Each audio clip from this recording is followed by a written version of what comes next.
Vivio desde el centro de la tierra, Girth. Let me turn this off so we don't get any noise in here.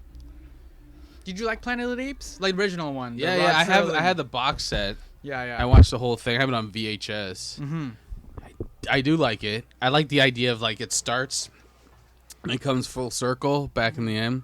I do like it. Mm-hmm. So I didn't give you anything to talk about, but we'll be cool. No, I just got some basic notes. Okay, cool. Nothing. Awesome.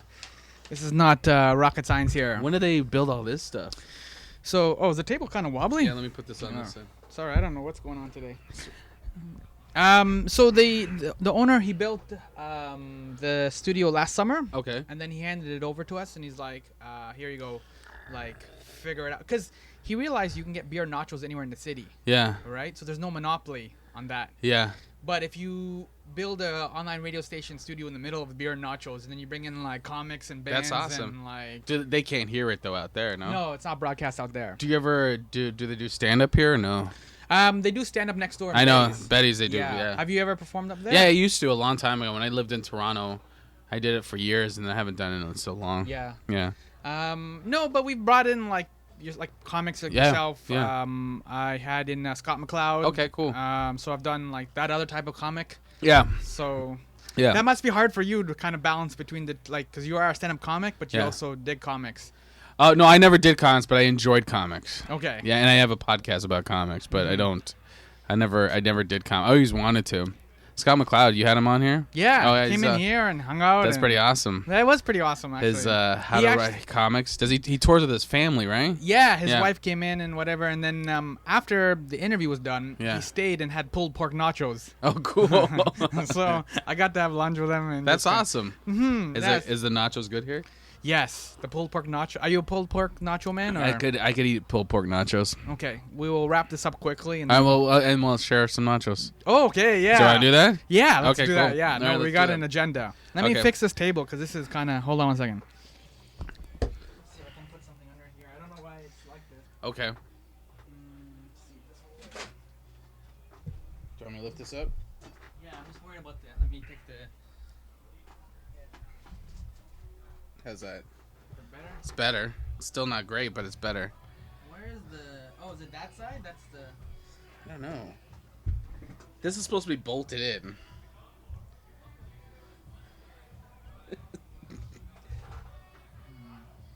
I guess if we don't lean on it, we're good, right? I'm good. Like, all right. How's the Zune thing work for you? Is that good? Yeah. Yeah, we have like we do it right on our computer, so it's like we have this kind of set up. The Girls' Night Out podcast? Yeah. And then we have this kind of, but not like this fancy. But it works. Yeah. You guys have been doing that for a while now. You're up to like 120. Yeah, 25. Yeah. So some episodes we lost. Yeah. But not many. But we've been doing it. I want to say 2 or 3 years now. Yeah. Maybe close to 4. I'll say close to 4. It's pretty easy because we just show up and we don't really give a fuck about it. Yeah, no, I got that part. So, because the topics range all over the place. It's just like I think there was like even the last couple of episodes. I think there was one that was like super political. Yeah. And then another one was about like Wang size. Well, it's like really Manolis and I. Do you know Manolis? No, I've never met him. Okay, he's the other comic on the podcast. It's really our personalities. So I go political and all that kind of stuff, and he's like, can we talk about my dick and let me tell you stories about shit that happened to me? Yeah. He's kind of like Kramer. Like, his life is entertainment. Yeah. So it kind of goes back and forth like that. So you started off kind of doing stand-up and kind of focusing more on the nerdery kind of celebration and... Well, when I started, I wasn't, because I started late 90s. Mm-hmm. So I was like, there wasn't a lot of stand-up like how you see it now. You go out all over. We're recording now, are we? Yeah. Okay. Yeah, you go out. There's tons of stand-up. There wasn't many. But the nerd comics is what you're talking about? Or? Comedy and stand-up in Toronto, there wasn't tons. And then I started... after a while, I just kind of, like, when the MySpace thing started happening, I just started kind of accepting the stuff that I'm into and the stuff I want to do. And that it's, like, I wouldn't label myself as, like, a nerd comic as you would be, like, Chris Hardwick or something? Not even like that. I would say, like, that's kind of the way people are going with it. But, I mean, I wouldn't be, it's not like a gimmick. It's just I'm a nerdy guy, and I don't look like a nerdy guy. People are like, oh, you don't look like a nerdy guy at all. But it's just it spills out, even in my style. It just spills out into it. So it's just I've been my jokes. It's weird talking about yourself. It's just so and talking about your jokes. Yeah, too. talking about my jokes. Look at me, I'm a funny guy. Exactly. It's got like I've been told it's like a cartoony kind of Simpson-esque kind of. Oh, I can see that. Yeah. Yeah. So I just kind of like it's like a touch of Schwarzwald there. Yeah, it's got a bit of surreal in it, but it's grounded. So that's how it comes out in me, the nerdiness. I like that. Let's talk about the scene in Toronto when you first started out, because you've been doing this like... over 20 years. Just like 20, 21, maybe 20 and a half. I like to say 20. I like to stop counting at 20. Okay, and then just like... It's like birthdays, right? When you just start counting at 20. Yeah, and but that's how old you are in comedy. Yeah. Like, I'm 20 years old. I'm a 20-year-old man in comedy. Yeah. When you're like 5 years in... You could be like 40 years old and be like 2 years in. You're a 2-year-old. Yeah. Yeah, because it's just a different mentality. Than real life. It's like dog years in a way, like opposite dog years. Does it age you like the way, you know, when you see like President Obama and like when he comes in, he's all young and good looking, and then then you become like 8 years and then he's got all gray hair and then the lines are there now? Well, yeah, as you get older, it starts aging you because you're like, what the fuck did I do with the rest of my life, right? You're like, I'm still in Toronto and I don't know. But it does, in terms of, I think because it's an artist's journey and like you spend 20 years, because it's so self-indulgent. Like I'm spending 20 years exploring me and how I feel that you grow in that way. And you start, because a lot of good comics expose their faults or expose what's wrong with them. Foibles. Right. You start learning to confront them.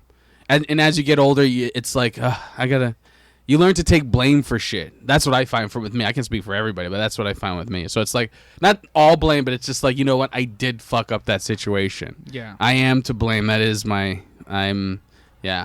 learn to take. So it's like, it's a crude analogy, but it's almost like a dog finally learns that you don't pee in the house, kind of. You know what I mean? Like the first. That is very crude. Yeah. Yes, but it's more like, it's like, like I recently, like last year, I realized that I'm not wrong for everything. My parents are also crazy. Right. So, you know what I mean? Like, it's just, you start growing up in a different way. Yeah. Because I think a lot of people don't grow up outside. Like, I assume everyone's an adult, and I'm a child.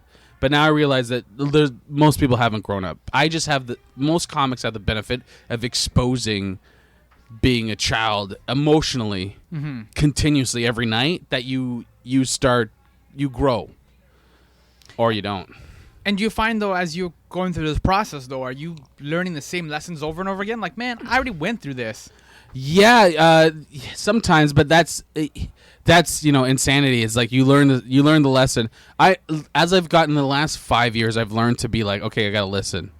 Like if I could be the mentality I was in the last 5 years now, I'd be like when I was starting, I'd be way better because I listen more. Like, I listen to the crowd more. I listen to people more. I listen to... I pay attention to my mistakes, and I pay attention to what works. And I don't get frustrated as easy. You still get frustrated, but it's not the same kind of frustration. It almost sounds like you have grace with yourself. But none at all. Like, because, I mean, that's the thing with comedy. I find it with a lot of comics, too. The bar is so high. Yeah. It's like... Well, what I've learned is that you have to have patience. Like, you didn't... Like... Guys now, like I say guys now, but younger comics, you don't realize it's like, it's when they say it's a marathon, not a race. It's so true. I didn't understand that, but you're like, how can I explain it? Like I'm working on material now, where I know in 2 years I'll be able to do it, but right now I just don't have that. I don't have the fucking skills. Do you know what I mean? I don't have the skills, but I still want to do it. When you're younger and you're just like, it needs to be now. It needs to be now. You just have more patience as you get older. You just like, all right, let me rewrite this. Let me work on this. Let me go, but keep growing. How do you know? How is like knowing when something's working or not working evolved over the years? Obviously, I know people laughing, but yeah, laughing is probably the most important thing, and how you feel about it. Laughing is probably the most important. How you feel about yourself after you do it. If you don't feel dirty, like I need a shower. Yeah, then you're on the right track. Just be honest with yourself and not worry about, like, there's a temptation to worry about what style you fit into as a comic. That's the worst. It's like, oh, I'm in this, like categorizing yourself. Like nerd comedy. Like that. Like let that be somebody else's problem. Mm-hmm. And once you start, when you let go of that, and you're just like, this is what I do, and you approach every show with this, fucking love it or hate it. This is what I do. It's so much easier. Yeah. It's almost like a mic drop in a way. It's it is like a mic drop, and sometimes you have to mic drop. Yeah. I've done shows where you're like, I look at comedy now like it's like a party, like you're hanging out with your friends, and and they bring somebody into the room that you never met before, and it's like that moment where you're like, do we have the same sense of humor? Mm-hmm. And sometimes you're in that room and they just don't have the same sense of humor as you. Yeah. And you're just like, I can't hang out with you. And I've done shows where I got to do like an hour with people we don't have the same sense of humor. And it's part of you dies inside, eh? Yeah, you there's like a 15-minute part. I was thinking about it the other night. Happened where you just like, I don't feel like working for these people. Yeah. You're just like, I want to give up. There's a classic Larry David story where the MC introduced him. This is back when he's doing his stand-up. And he's like, this next comic, blah, blah, blah. And he comes out, and he looks at the crowd, and he goes, I don't think so. And he leaves. Yeah. That's it. Like, I completely understand that. Yeah. I completely understand. And is he wrong? I mean, no, actually, I kind of admire that. I admired it, too. And he's a multi-million, like, he must be billions, right? Would that be safe? Yeah, you can round it up. Probably going up close, but like 2 genius shows. Yeah. Is he wrong? No, he knows what he's doing. He knows what he's doing. It's all those other people where he's just like, they don't like what he must have bombed so much. Like, I think Larry David's a good example where, like, people, I think, just at the beginning just don't know how to get it. Like, like you were saying, like, that label and that kind of, like, what is that? Is that angst? Is that, like, I don't know what to do with this? It's Larry David. Yeah. And as we get more comfortable with stand-up comedy in Canada or North America or wherever, as we go through it, like comics are getting better faster now. And they're getting because they're connected to the internet and they're connected to that kind of stuff, so they can see what's out there and quicker than I could. So they get better faster. Guys are younger and are so good, but it's what was my point? With Larry David, it's completely forgot my point. Was it about the branding or the labels or the? No, it's our minds are more elastic as an audience because audiences are getting smarter about comedy. So like you go to Toronto, they're very elastic. Their brains can take a lot of different stuff. Like everything we're becoming just as a society more elastic. Just being able to bend and take and like, all right, you know what, transgender people, we got to deal with that as those are people. Yeah, you know what I mean. And we're just doing it quick. And the farther you go from a city, the less elastic they are. The farther they are connected to that hub, the less elastic. So when Larry David was starting, they were less elastic, and now he'd probably be a way better comic now. He'd probably be more accepted. I don't know if he'd be like Dane Cook or Bill Burr, but it would be, I mean, the people are a little bit more used to angst. I mean, Louis C.K.'s kind of peddled some of the angst a little bit and stuff like that. I think to be a little bit more used to it. Yeah. And then maybe not mainstream, but it definitely have his own niche. And Mark Maron couldn't make a living for years. He did the podcast, but that his voice is accepted now. Yeah. It's like, oh, okay, that's the angst. Like you said, angst. It's because there was a time where it's like, why am I listening to a guy complain about his shit? Yeah. Like, just talk about dogs. Like, dogs want to be men. Yeah. Cats want to be women. They didn't do those. Yeah. Or what's the deal with girls? What's the deal with girls? I couldn't hang out with people like that. Yeah. What's the deal with girls? But what is the deal with girls? Yeah. What is the deal? I don't know. I go to stand-up comedy clubs to figure out what I did wrong. That's what I should have done on the date. Oh. I always I with my wife, I'm like, oh my God, we are a comics routine. Yeah. We are cliche. Look, we're walking into this shit. Like so many. Oh, look at us. Yeah. Yeah, I don't have men versus women stuff, but I have some of that. I don't understand women at all. Mm-hmm. And I've just accepted that I don't need to understand women at all. I'm married now, and I've been married for a while, and I look like this, and I'm just like, I'm at this point where I'm like, So now, like, gorgeous women, like, there was a time where it's like, you could walk all over me, do it. Now it's like, no, you're a dude. Yeah. You're a dude. Yeah. And so that's my big clash right now is, like, really pretty young girls who are like who've never been told no before. Whereas like regular people, like you get to a certain age, you're like, and they're just like they'll talk throughout your show, and you're like, you need to shut up, and they don't get that. They really, their tolerance is lower. Yeah, but that's for everything. I mean, like we have those like turn off your phone when you go see a movie. Yeah. Like that's where we're at. We're treating people like children now because people don't get the entertainment's begun now. Yeah. Well, we live in a nanny state, not including that. So we nanny everyone. We tell them we have to do all, and then eventually, for their entertainment, we have to say, you know what, turn off your phone. Yeah, it's just disrespectful. I think it's also part of the selfish culture too, right? Oh it's my God. Well, like just because you're on stage doesn't mean you're the center of the attraction. You know what I mean? So well, I noticed that there's a trend in crowd work that I'm like, and I noticed that years ago. I'm like, oh, this is people like to hear about themselves. Everyone wants to see themselves on stage, and crowd work is like that ultimate.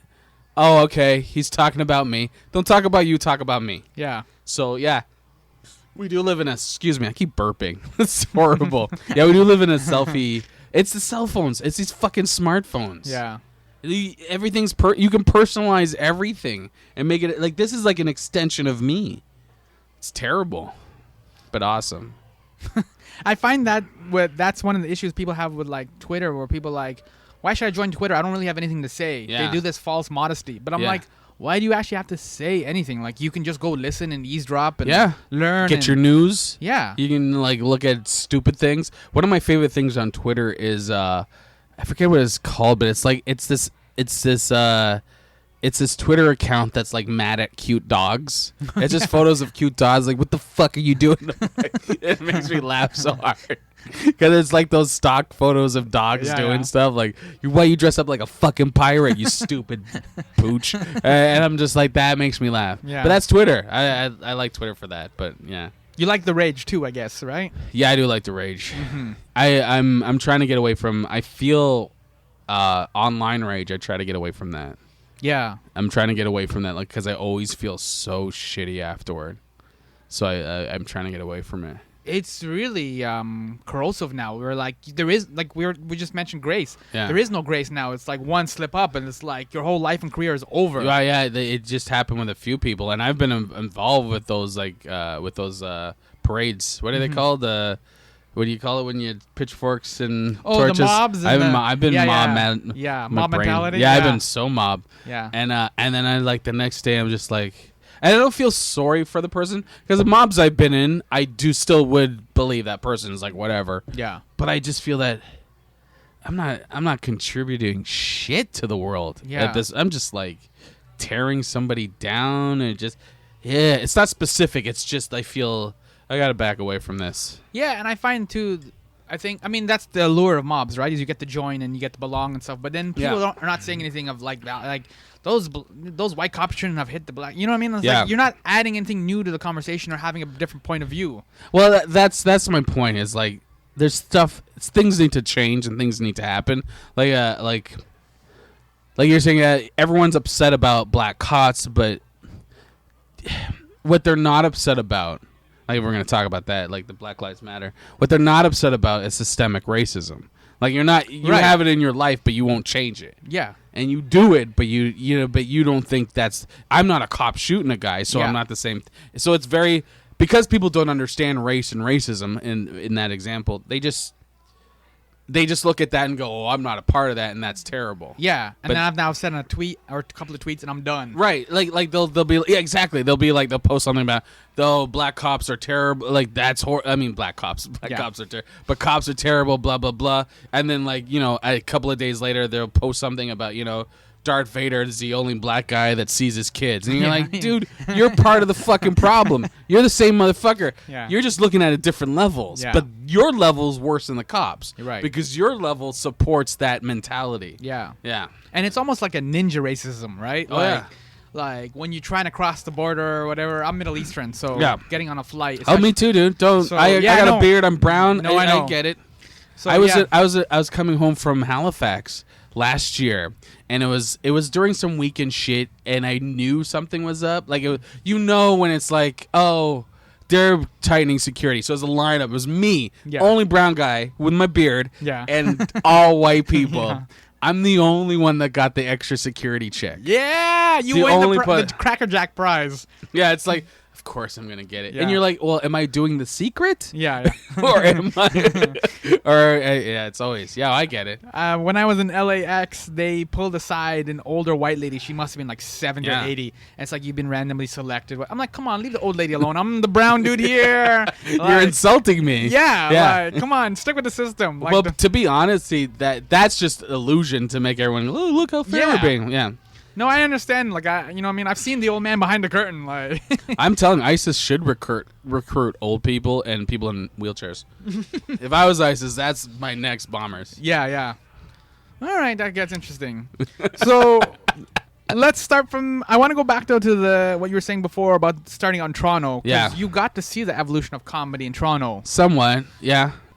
Let's start off with like why you kind of, because now you've been, like you said, you've been doing this for 20 years. Yeah. Why originally did you start, and then because why you start something is not why you continue doing it. Well, I was always, that's so true. I was always, it's so true, because it's a journey. And usually if people are still continuing their journey based on why they started, they always fall off. Yeah, because you might have gone in just for like beer or girls or whatever. I think it might have been fame, and because I was funny, and it was just like, this is what you're supposed to do. Yeah. You're a funny guy. You should do that. And you didn't realize everybody's funny. Yeah. Everybody in this is funny. Yeah. And that's where the clash comes from, because that's where ego is like, but I was the funny guy. Yeah. Amongst all my friends. So that's how I started. Now you're a class clown in a class of clowns. In a class of clowns. Oh, yeah. Like, it's like a herd of clowns. Yeah. And there's so many different types of funny. That's why I started like that. The evolution, do you want to know what it was like, how it changed? Yeah, I want to kind of hear, because like I said, you said you've been doing this for 20 years, so you've seen like, because when Toronto used to just be like Yuck Yucks, Yeah. more or less the farm system of Yuck Yucks. Like Yuck Yucks, AAA. and then there was like the Laugh Factory, not Factory. Now you messed me up now. Yeah. I know what you're talking about. Yeah. That used to be around, and there was like a clash. But Yuck Yucks was the place to go. Mm-hmm. And then there was a Yuck Yucks. When I started, every headliner was very different styles. There wasn't anyone that seemed derivative. A lot of great comics. I used to watch every week. A lot of great comics going through. You used to work at Yuck Yucks, yes, right? I worked. I headlined there. I was a headliner there, left, headlined again, and then left, and I haven't been back. It's just, when I was coming up, I was that generation of right after Russell Peters. Yeah. I was that generation right after him of ethnic comics. That was the shift for ethnic comics and that mentality. And then I was also in the alternative kind of thing that was happening there. But in Canada, ethnic comics, especially ethnic alternative, which is really not a thing in Canada. I don't know why. But there was this ethnic comics who just kind of was changing what was going. But that generation's kind of forgotten. And it just jumps to the 2 generations after. It was like Ron, myself, John Paul, Mr. Mo, Manolis, and a few other. Jason Rouse was in that. Yeah. And it was just like these different voices that were like, we were the young, this is a new thing happening. And it wasn't like Yuck Yucks. It was like, you had Russell was a new thing. Mm-hmm. But before that, it was like, okay, you had typical white guy stands in front of the brick wall and tells a series of jokes. Yeah. What's the deal with women? Right. It was very. There was very much a style, and then we came in. It was like, this is not what you're supposed to do. Yeah. And now it's kind of not that we created that. I think it was more Russell, but that's the thing now. Mm-hmm. That's what it is. It's more that you hear more hip hop stuff on stage. You hear more. Do you know what I mean? It's almost an authenticity in a way. That's what happened, right? Not that the other white guys didn't have authenticity, right? But there was a lot of that one style. And you heard that even before that, through guys like Richard Pryor, the stories he would tell and stuff like this, and just growing up, and Red Fox. Yeah, we're going way back, but those stories are very authentic because they're they know those experiences, they know those ghettos and those know what I mean, moments. Well, that's the thing too, is most of the guys I know were middle class. Most of the ethnic guys were middle class. We grew up in Scarborough or Markham or fist bump for Scarborough. Yeah. Or Brantford. I grew up down the street from John Paul at one point and Ron. Ron was across when I lived in Markham. And so you just had this kind of voice that you don't hear in the world. it's like this ethnic voice that's very, because if you know Scarborough, there's all these communities, and it's not street, it's not ghetto, but it's middle class, but it still is. It's like its own thing. You know what I mean? It's just this completely own thing where you go to like, you know, I don't know, Ellesmere and whatever, Shepherd, and it's like, it's just. Do you know what I mean? Like, it's these communities. It is. It's very similar to the way that people talk about Brooklyn in a way. Yeah. Right? Exactly. It's these first generation people that are growing up in these communities, in these areas, where you keep your heritage and you eat your food and you have the whatever stinky food too, right? All that food. shit. But there's Korean guys, there's Filipino guys, there's Jamaican guys. They're all together, and there's white guys, and they're all together. And so you have you make up that whole. There's a voice that just makes up that whole thing. So even now when I go on stage, those guys know that voice. And that was the voice that was like very Canadian, and but Canada still doesn't celebrate that voice. But that was Canada's ethnicity. But what everyone understands with ethnicity is American ethnicity or American black comedy. But Canada's ethnicity was that, and that was very distinctive to what we were and all my friends. It wasn't American black. We were not that we were smart, but we were smarter. No, you're smarter, but it's also like it's a different, like a lot of the black people we have especially in Scarborough, going back to Scarborough, it's a lot more the island type. Yes. Right? So there's a lot more sucking teeth. There's a lot more. There's more work ethic. Yeah. There's more of that. There's more family. There's, I mean, you got your ghetto shit too, right? Yeah. But even then, the slang too, like it's like West Indies slang and like. But Asian guys are doing the same slang. Yeah. And white guys are doing this, like the slang, like you didn't just hang out with a whole bunch of Jamaican people. You hung out with Jamaican people and Filipino people, and it was like it was so mixed. It's like you said, like Brooklyn. Yeah. And that was just that voice is what made who we were. All those comics like JP, Russell, all that. That's what made Ron made us those comics. And even Manolis and Jason were from Hamilton. That's Canada. That's what we bring to the table as comics. And it's also, like you said, it just doesn't just go back to mixing the cultures and hanging with people. It's like you go to people's houses and eat the stinky ethnic food. Yeah. Right? So you wouldn't be introduced to like Indian food or like roti or something in a restaurant. Yeah. The way most people kind of introduce new foods into their lives. Well, that's what I was saying to my parents are like, roti in Canada, or roti when you go to a white neighborhood is like, it's the roti plus curry inside. That's not roti. Roti is the bread. Yeah. Is that part. And it's integrated everywhere. It's integrated everywhere. So Scarborough does have a huge impact, I guess, on shaping your comedy or shaping you. Yeah, even. Absolutely. I would say absolutely. And then also Markham, because we moved up to Unionville, but that also, but because I felt like I was living up there in the 80s, so it was a lot of preppies. Yeah. And I come from Scarborough, and you're just like a different. You know what I mean? In my neighborhood, when we called, because there was that big migration from Scarborough to Markham or Unionville. Yeah, that's where. Yeah, and it was. Where did you grow up? I grew up in Warden and Finch area. See, I was Birch Mountain Steels. Bamberg Circle, and we Ron and I went to St. Henry's. Yeah, that's right. Yeah, you know that. Yeah. You know it. And before that, I used to go to school near Tuxedo Court. The Murder Court. Yeah, Murder Court. Right. I used to sneak out cut class, Silver Springs. We used to cut class and go watch Batman in Murder Court. Yeah. And then before that, I grew up in Malvern. I used to go to Burnett Trail as a kid. Wow. I was like 5 when we left Malvern. Yeah. So I went to Sir Ernest Macmillan. Okay. Yeah, and then I went to Lamb for high school. Okay. So, but yeah, and it's the same thing especially when I got to Lamb, it was like same mixture, right? I had like an Indian, I had a Chinese dude, right? And then you're hanging out with guys who are like Japanese, and they may or may not be in the mafia. Yeah. Remember those guys? Yeah. Everyone looked kind of badass. Yeah. It was like a badass version of something. Yeah. Yeah, and the Asian guys had their cars. Yeah. That's why it was when Honda came out with all those commercials with like they were like how to soup up your Honda Accord. Yes. I was like, oh, other neighborhoods do this? Yeah, I know. I thought it was a local thing. I thought it was so local. Yeah. I was like, that's like you could guys from those neighborhoods, we can eat anywhere. Like we can go anywhere and eat anything. Yeah. Because we're just used to that. You go into. I remember going to like my Korean friend's house. I'm like, what? You just like, well, that's the smell. Yeah. Let me eat this. Yeah. And it's just, oh yeah, you're just exposed to so much. It's such a great place to come up from. Or when you eat, like when I go to visit an Indian friend and I eat like his mom would make something and it would be like Indian spicy. Yeah.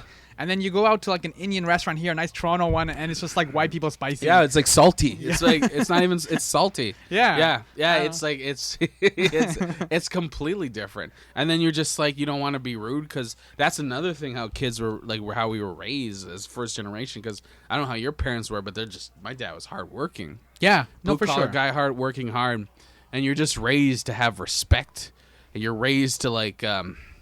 Not everyone, but you're just like you're polite. Like this is the trouble with being in stand-up when you're from that. Yeah, you have too much respect for your elders, so your elders can shit on you, but you're just like, okay, you're my elders because that's how I was raised. Yeah. So you just keep your mouth shut. Was it hard then growing up in that kind of environment and then going into entertainment? Because they don't even now my parents don't fully understand what I do here with the radio station. And they with my parents, my dad became a full supporter after they saw that okay, things are going good. Like I think you can feed yourself and have a wife. Yeah, exactly. My first comedy special, they're like, okay, all right, he's okay. So now they're very cool. They're very cool. But they get it. My problems was more of coming up in the scene. Like I had a lot of great people who helped me out and everything, but it was also that voice a lot of people don't understand. But at the same time, I'm not even complaining. That's good. It means you have a different voice, so whatever. But yeah, my parents weren't. They were worried, and my dad was always like, "Get another job, a secondary job, or get a degree. Finish your degree. And get a degree. Yeah. Go to school." Yeah. I was taking securities, but I was just like, I'm just wasting my time. Yeah. Like I don't want to do this. I never want to do this. I'm Middle Eastern, so we go into the dependable careers, right? You go into law, you go into pharmacy, you go into doctor. Yeah. And I'm like, I'm going to do this. Yeah. It's entertainment. Yeah, but how are you going to retire? Yeah. How are you going to buy a house? Yeah. What's wrong with you? What if you have kids and you have to feed them? Yeah. And they're right. No, I know.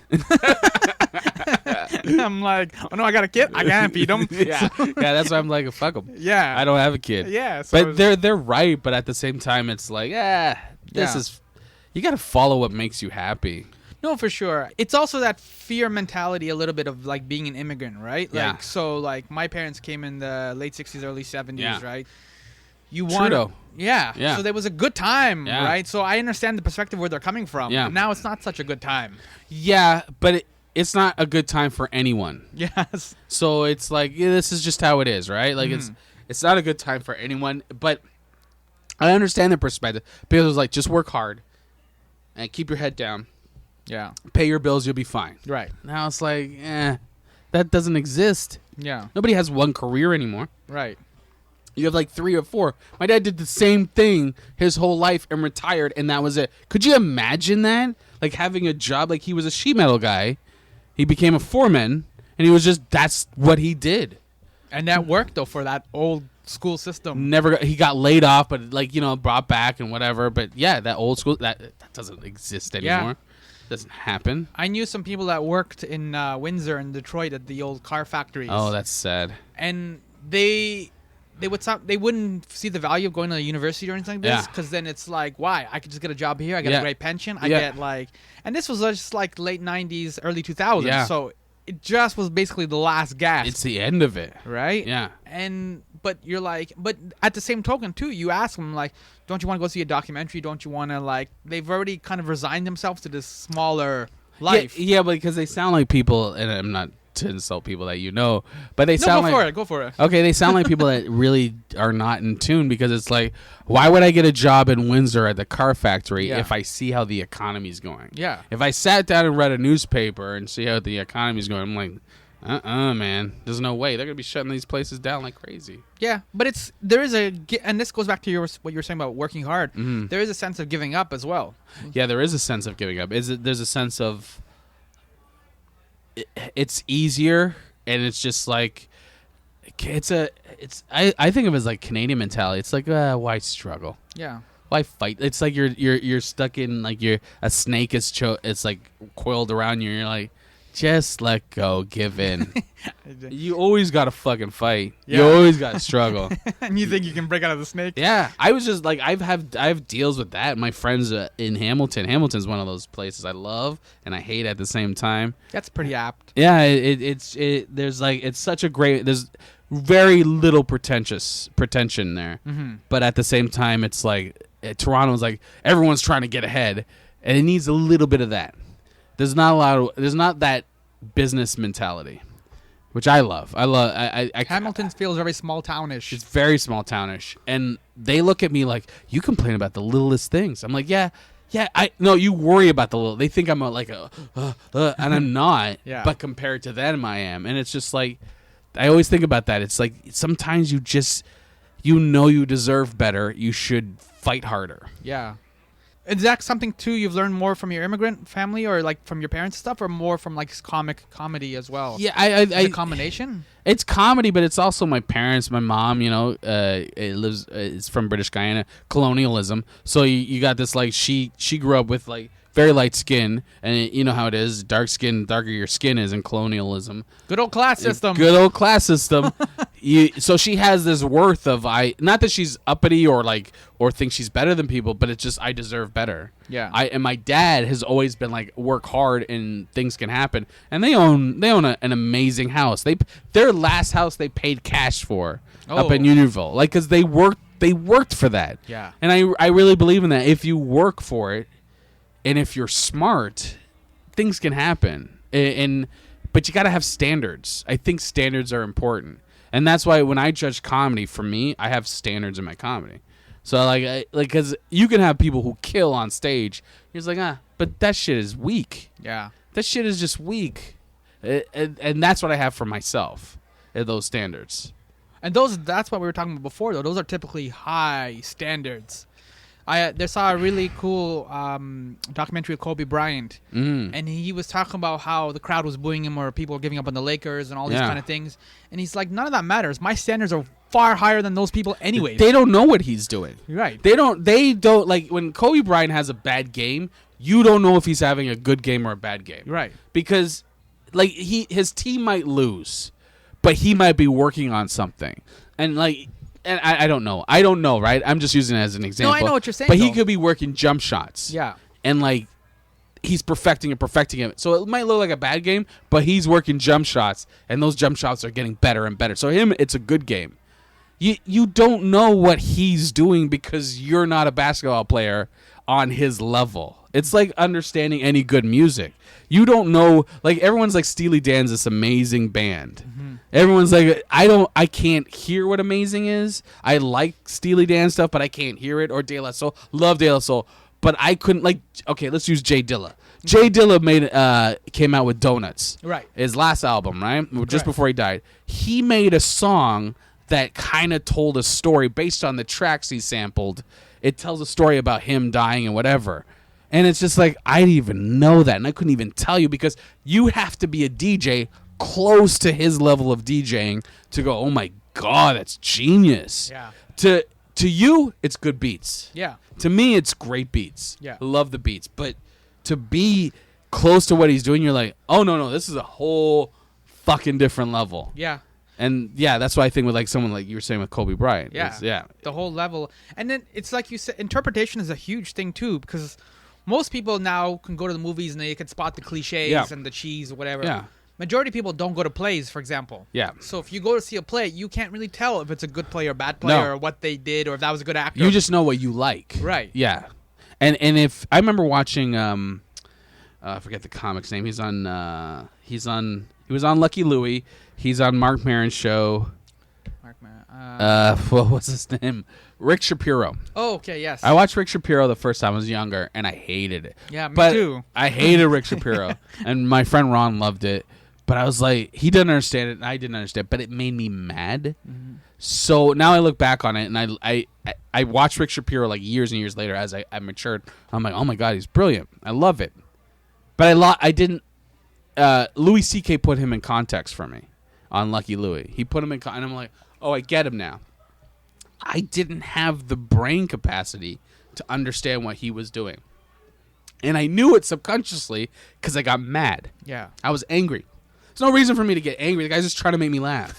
Why am I angry? Because I don't understand it. Yeah. Because I couldn't get it. And that's, I think when we're talking about standards and quality, I think, and maybe that's just pretentiousness. Maybe that's just me being like, because the audience doesn't know. Yeah. But in a way, the genius of it, like Jay Dilla, is to bring the audience along to go, this is good shit. You might not know it, but if you study more on it, you'll find the other layers to it. So does somebody like Eddie Murphy hold up for you? That was huge. Yeah, Eddie Murphy holds up like crazy. Yeah. Eddie Murphy, his stand-up was great. The Raw and Delirious. I mean, like, there's a lot of like homophobia and shit and Delirious, but it's still funny. And Coming to America, it's like every time that's on TV, I'm like, I lose. It's pre-Chappelle show. Yeah. It's like you could see two guys just having fun on set. Yeah. Just having a good time. Or sometimes 5 guys on set. Yeah, when he's in the barber shop. Exactly. What is this, Velvet? Like, I still quote that stuff. Yeah. That stuff makes me laugh. Yeah. And then when people shit on Eddie Murphy, I'm like, you don't realize, like, one Coming to America makes up for 50 Dr. Dolittle 2s. Yes. It's like that movie was genius. He played all those roles. Yeah. It was so funny. Do you think Eddie could come back? Or do you want Eddie to come back? Or is it done? I kind of do, but I kind of don't. Me too. Because he's perfect. Yeah. Like, he won a championship. Yeah. And he's out. Yeah. And I like how he's approaching shit. I know people are like, what the fuck? I'm like, no, he has nothing to prove. And he's so gracious about it and so like just, I don't know. There's no like, yeah, you know what? I'll fucking kill this shit. It's just like, nah, dude, I'm good. I'm good. So who else from the old school days or old school era when you were growing up or even when you were starting out in comedy that you kind of dig? I guess. As comics or comedians? As comics, yeah. I like Richard Pryor. I love George Carlin. He's probably one of my favorite comics. He's another one I think that fits into your category of people that, like, when he was doing his stuff, people didn't fully get it. Yeah. And it just took a little while for it to kind of kick in. It's almost like taking a pill, like... Well, Carlin was like, this is an art form. And you're going to... Because, like, people are like, well, I like this album. I don't like this album. I like this. This one was good, but then he talked about this. Like, that's art. Yeah. And I don't think people got that. Yeah, he's one of those guys. Carlin, I love Bill Cosby. I love Bill Cosby. I know you're not supposed to love Bill Cosby anymore. It's Bill Cosby, though. Yeah, it's Bill Cosby. Like, we grew up with it. Yeah, exactly. No, and I've seen him live a number of times, and he's done The Dentist. Yeah, and, like, I saw that one, too. I saw him once. Do 2.5 hours. It was amazing. Yeah, and it's... Yeah. I think, who was it that kind of said his stories are like jazz, you know what I mean? Where there's like little beats and that kind of stuff. And that rhythm, too. Yep. You're talking about the Scarborough Voice. He had that own kind of rhythm. Yeah, where it's just like, it flows. Yeah. Yeah. I love him. But I think he's one of those comics where now I'm like, oh, yeah, you're that guy. You ever see those comics where like, I'm super clean and I'm super this and everybody else should be... The dirty comics are fine. Yeah. We're airing our shit on the... You already know where you stand with anodized clay. Exactly. We're putting our shit right on the table. Yeah. It's those fucking clean people that you got to worry about. Yeah. Yeah. It's the same thing in politics, though, right? Once a guy's like, I don't like gay people. He's gay. He's gay as hell. Oh, yeah. He's getting his dick sucked right now. Right under the podium. Yeah, or he's sucking dick. Or he's doing some meth. Yeah. It's the worst. Yeah. It's the worst. I don't understand why they do that. I know, because then doesn't it invite more scrutiny, or is it just arrogance? Maybe it's self-hate. Like you want, like almost like a serial killer in a movie. I believe so. You want to get caught? It's blinds. It's like a serial killer in a movie. Instead of a knife, it's cum. It's I think it's blinds. Sorry, leaves like a bow or a feather bow or something. Yeah, exactly. I was like, oh, the serial killer was here. Yeah. I think it's blind self-hate. Yeah. That's my guess. I don't know. Because how could you know you're gay, you know you love dicks. Yeah. But America's a weird fucking place, man.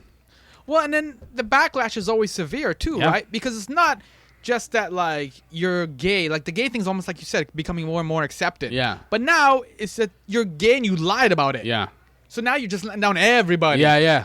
And it's so like you can't help it. Like, you just can't help it. Like, you're saying this shit in public, and then you're meeting a hooker in a Motel 6. Yeah. And you just can't help it.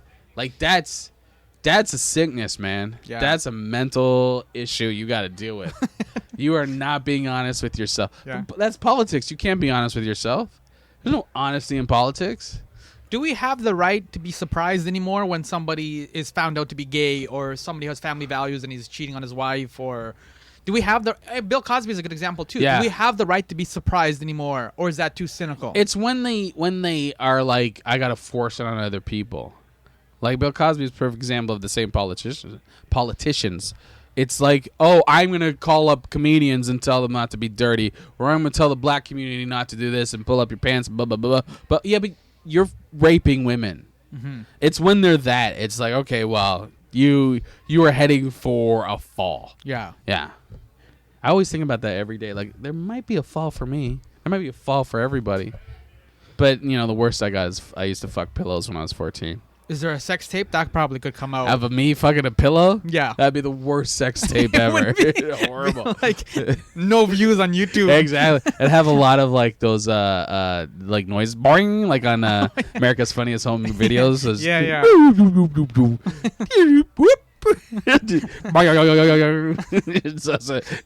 It's an hour and a half of me fucking a Garfield pillow on YouTube. Yeah. Just going at it, sweating. And then eating a plate of macaroni and cheese. Oh, if it's a Garfield pillow, you got to do the lasagna afterwards. Yeah, I didn't even think of lasagna. Yeah, you got to keep it real, man. Yeah, but then I got to make a lasagna. Yeah. Oh, yeah. But I was 14. I didn't know how to make a lasagna. That's true. That is a lot of work. Yeah, I was just horny. I'd eat cake batter. That's true. So I guess that's kind of it. I mean, we covered a lot, didn't we? We didn't talk about nerdy stuff, but that's cool. You could talk about. Are you excited about the new Star Wars movie? Now I am, after the last trailer when they show, like, behind the scenes of the practical effects. Yeah. I got goosebumps. I felt like, I remember watching a trailer for Empire Strikes Back when I was a kid, and I just lost my shit. Yeah. Just lost my shit. So I had that same feeling of, and I was telling people, did you see the new Star Wars trailer? Like a child explaining a trailer, and they have practical. But yeah, I'm excited about it. Were you disappointed with Phantom Menace like everyone else, or did you come to I didn't, made your peace with it? I didn't like it, and then I kind of didn't see the other two in the theaters. I just waited. You kind of know where it's going. Yeah, anyway. I was like, oh, this is gonna be shit. Yeah. And then I remember the third one, my friend, complaining on the phone to me about Darth Vader, just angry. I'm like, what did you expect? Yeah.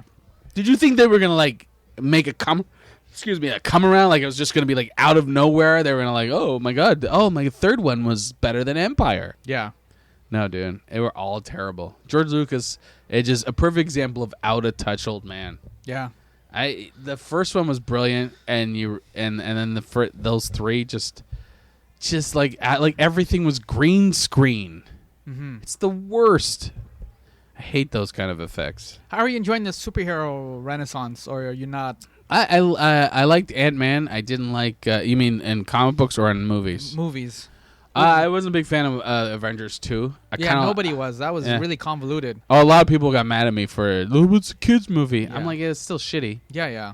And then, It was long too, man. Yeah, I was like, yo, can we wrap this up? Like, I got hobbies and I got life. I gotta breathe oxygen. Yeah. Why do they always gotta destroy cities? I'm sick of the cities being destroyed. It was cool a long time ago. Now it's like, okay, we get it. You're destroying another. They mashed up Toronto quite a bit for Suicide Squad. I'm sure they do. So there was down by Bay Street. They had a nice little helicopter all mashed up. Really? Yeah, I got to watch. Did you watch all that shit? Yeah, I watched some of that. Yeah. Actually, when they were shooting the Hulk here way back down at Yonge and Dundas, is really neat because they CGI'd the Hulk. And so they had a whole bunch of cars all parked on the street, and there was these reverse hydraulics that would pull down the roof. Really? So you would see it one by one, and it would pull down, and then the glass would all shatter. Oh, and so wow. it's like he was like walking or smushing them or something. That's awesome. Yeah. I didn't mind that movie. Yeah, I thought it was like people have a lot of anger for it. Yeah. So, but apropos, it's Hulk. Yeah, the first one people hated. Second one, I was like, Well, the Ang Lee one was terrible though. yeah. It tried to be too comic booky. In my head, I tried. It was like it's an artist version of a comic book. Yeah. It's like Ang Lee's version of a guy who doesn't read comic books making a comic book movie. Yeah, and all the swipes. And Yeah, stuff, that's like, what. Yeah, the panels and yeah. I'm like, I felt it's condescending almost. yeah. It's like, oh, come on, dude, just make. Yeah. It's pretty simple. He's and then the absorption man. It was just Abomination. No, it wasn't Abomination because Abomination was in the second that one. was the second one. So yeah. But Absorbing Man Yeah. was they made him like lightning and shit. It's like, come on. The compromises are always weird too. Yeah. Like they'll sometimes just change the name too. I'm like, that was the issue. Well, they're not doing it now. Like Yeah. if you watch, do you watch Arrow or any of those shows? I watched some of the first season of Arrow, and then I gave up because every time he's just shirtlessly working out, and that was like I'm like, yo, listen, I know you're trying to get like Hey, ladies girls and well, they made him dark and brooding, and they try to keep it a little bit away from the comic book. But now they're going, let's keep a comic book. yeah. Because the Flash was awesome for a season, and so now they're like, comic book works, just go with comic book. Yeah. And then Agents of S.H.I.E.L.D. is going to get really good because they're going to do Secret Warriors story. I don't know if you read the Secret Warriors. Yeah, Jonathan Hickman. Yes, it's going to be the Secret Warriors story. It's going to be awesome. But you need that surly Nick Fury though for the Secret Warrior. Yes. Like- They do have Daisy Johnson. They're going to pull in other people. But Yeah. yes, you're right. You do need to. Like the white Nick Fury, Yeah. the surly. Yeah, like, just- no offense to Samuel Jackson who does a good surly Yeah. too, but that cranky. Yeah, Nick cranky Fury- just. And then I'm rereading them again because we're going to do it on. I have another podcast that we do comic book reviews. And, well, we talk about comic books, so we're going to talk about that series. But, yeah, it's a great series. it is a great I loved it. Up until Hickman left the book. Yeah. And then it was like, who cares? Yeah. You've been reading Secret Wars as well? That's another Hickman book. So, Which I know sounds ridiculous to be reading Secret Wars in 2015. Yeah, I'm reading it now, but I'm behind. Okay. Yeah, but I have been reading it. It's interesting. Hickman's Avengers, I got lost. It's dense. Yeah, I got lost in that, but I Like, still read it. I needed my whole English degree. It was, yeah. See, you were steps ahead of me. Yeah, I was like, oh, what's Seneca got for me to back up this one? No, you can't go into Hickman with Seneca, man. No, that's all I had. Yeah. That's all. I was pulling out Seneca's security degrees. Yeah. Papers. Paper. I am reading Secret Warriors. I like the idea of the Thor cops. Yeah, that was really neat. And then yeah. the Doctor Strange kind of like Well, I'm at the point where he just found the Spider-Man and everyone, and you realize, oh, this is our Doctor Strange who just kind of just went along with everything. Mm-hmm. He's just going along with Yeah. So with Hickman, you have to pay attention to every panel and every yeah, line. yeah. Because he'll drop something in like issue 2 and it won't come to fruition until issue 40. 4, yeah. All right, and you're like, oh. Yep. Him, Fraction, Bendis Yeah. are some of my favorites. Those are my favorite guys. Yeah, right now. Fraction's sex criminals. Oh, Yeah, book is so amazing. yeah. And Chip's Canadian kid. Yes, Chip Zdarsky. Yeah. My friend interviews him every once in a while. We were reading there's another book he was reading that it's like this guy who's from Earth gets dropped into like a He-Man kind of universe, X-Terra, I think it's called. Oh, I think so. Yeah. Yeah. I haven't read that one, but I know that I haven't one. read it either. My friend read it, and it sounds pretty cool. Mm-hmm. So I'm gonna read that. Yeah, yeah. It's a lot of great stuff happening in comic books. Yeah, I don't know what's going on in DC. Convergence right now is a big, but I'm tired. I'm tired of the crossover. I'm like you, man. I'm just like, give me one book to read. Yeah. Let me read your story, and they're complicated. Yeah. I collected all the 52s. Yeah. Just like, what the fuck? They restarted it, but it was just as crazy and convoluted as it was before. And nothing stays. There's no status quo. Right. It changes like that. Yeah. So you collect all these books, and it's, oh no, we're going to change that. Yeah. It's like Caitlyn Jenner all over again. It's like several Caitlyn Jenners. Yeah. It's like Caitlyn Jenner's twice a year. Yeah. And I'm like, what are you today? Yeah, Like, are you boy or girl? Or like, Can't be mad at you. Yeah. Take my money. Let's do it Yeah. again. All right. Yeah. I know. No, I'm a sucker. But it's you talked about the patience too with doing comedy and stuff, and I don't have the patience anymore for the issues. Some like the monthly issues, I'll sometimes just wait for the trade. Yeah. And I'm just like, I think that's where they make their money. Yeah. I think collecting the 12 and putting it together, it's like, it makes sense. And sometimes you need it just for the storyline, too, especially with somebody like Hickman. 100 Bullets is a perfect example of that was a great series. I collected book by book, issue by issue. Yeah. And they're making a movie of that, by the way.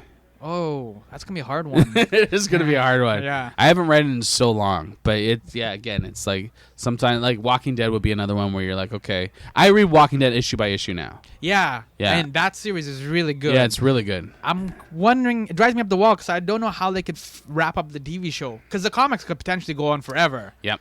Right? Like Superman and Batman have been around for 75 years. So Robert Kirkman doesn't have to keep writing it. Yeah, you just give it to somebody else. Yeah, or just have a new group, or you can do all kinds of things in the comics. Yeah.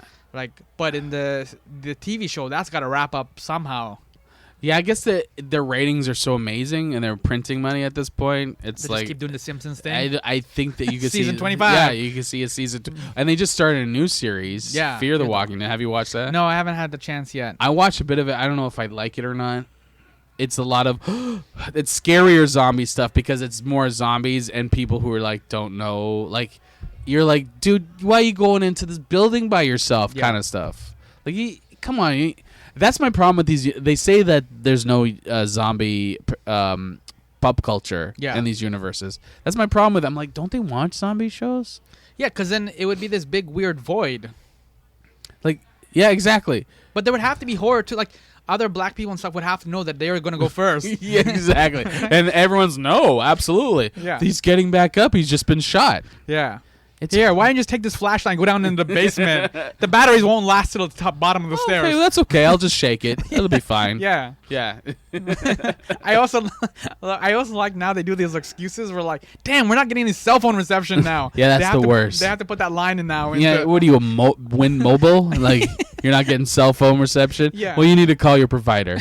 Like, you need to call your provider. Yeah. Yeah. Preferably before you get the axe to the face. Yeah, exactly. So I'm not getting... Oh, well, what are you going to do? Yeah. Yeah. I guess we'll just make camp here at Crystal Lake and then see what happens. I happened to my parents' house. I didn't get cell phone reception. It was like a horror movie. Yeah. But you survived, though. That's pretty good for a visible minority. Yeah, usually we don't. Yeah. I have a car, so I got out of there quick. And the car actually started? Yeah. Oh, first try. Oh, first try. That's not bad. I like Cabin in the Woods. Yeah, that was actually a lot of fun. It was awesome. Yeah, it was really sarcastic, too. It was great how they did all that stuff. Yeah. Yeah. Okay, cool. Well, thank you for coming in. Thanks for having me. Gavin Stephens. Thank you for visiting my Summer Lair. This was fun, actually. I had a good time. We should get into the nerdery and absolutely. comedy and stuff like that more often. Yeah. So, do you have any shows or anything coming up or you want to plug? Or? I just found out I'm going to be at the Halifax. So when does this air? Probably be next week or so. Okay, so next week I'll be in. I'll be at the Eaton House on the 29th of September, just doing a spot, and someplace on the 17th. I forget the name of it, which is not good. Yeah. And then I'll be out east in Halifax for doing a tour on the 15th, and the 20th I'll be doing the Halifax Pop Explosion. Oh, that's a great festival. Yeah, it's the first time doing it, so I'm excited to do it. Yeah. You can check me on Gavin Stephens at Gavin Stephens, Stephens with a PH, Gavin B. Stephens on Twitter. And my podcast is Girls Night Out and Back Issue Bloodbath. Back Issue Bloodbath is I talk about comic books. So if you want to hear me talk about Chip Zdarsky or Secret Warriors, which we are going to be talking about, that it'll be on there. The nerdery is coming out. The nerdery. You should do it sometime. You should do it with us. Okay, yeah, come by. Yeah, for sure, man. All right. One last question, though, since you were talking about going to Halifax and these... Have you found that you talk about the Canadian Voice and the Scarborough Voice, have you found that it kind of changes as you go across Canada, or is there kind of like does it kind of connect? And it connects. People are smarter, and every city has its own voice. That's every what place, I was getting at. Yeah. Every place has. I've done a tour across Canada. Okay, every place has its own voice and its own personality. But yours, as you get better at learning how to do your own voice and how to how to translate yourself, you learn how to blend it in. You learn how to work with them and then make your stuff work. So, yeah, usually going out. Some place like it doesn't work everywhere. There's places where you're just like I said, it's just no, we're not buying what you're selling. Yeah, we don't want what you want. That's too many yo's in that sentence. Yeah, it's too. Yeah, exactly. Usually it's like too many. You talked about something that where they just shut down. Yeah, and they but yeah, it's usually you learn to blend, you transition stuff. Like in the States, all of it. It's like I was just in Miami. Yeah. You just learn to transition your voice into those places. Yeah. Cool. Well, thank you, Gavin, for visiting my summer lair. Thanks for having me in the lair. It's a nice lair, right? I like it. We covered comic books, we covered comedy, we covered Scarborough. Yes. So let's do another fist bump for Scarborough. Yeah, there we go. Yeah. So thank you.